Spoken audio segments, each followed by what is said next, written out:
Etsakilany nefa miantso ny lehibe nantoko mba handray andraikitra eo anatrehan'ny zava-misy ara-politika amin'izao fotoana izao ny tompona andraikitra ny filaminana eto amin'ny firenena, mampitandrina ireo olona izay manohitohina ny fahalalan'ny olona voafaritry ny lalam-panorenana ihany koa nefa ireto tompona andraikitra ny filaminana ireto, araka izao fanazavana manaraka izao.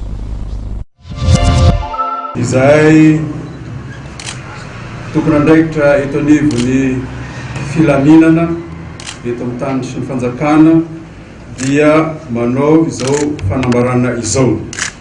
ry vahoaka malagasy mpiray tanindrazana, sekoly lehibe eo amin'ny fiarahamonina ny demokrasia.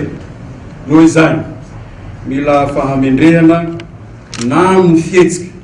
na amin'ny fiteny amin'izay rehetra atao ho an'ny olom-pirenena rehetra mba hisiny ohatra velona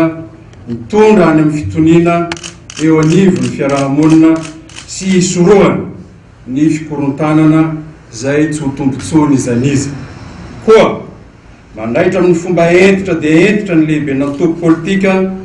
voakasika izao olana politika izao izay fianakaviam-beny mpitandro filaminana, mba handray andraikitra feno sy maika ianareo amin'ny arorika andravonana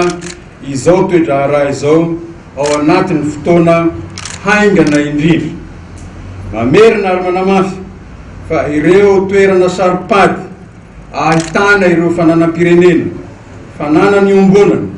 fotodrafitrasa ambenan'ny mpitandro filaminana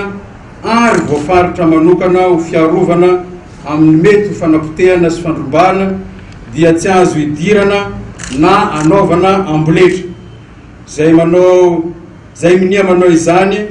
dia enjehiny ny andininy fa 150 ka hatramin'ny 100 sy ny andininy fa 700 ka hatramin'ny 700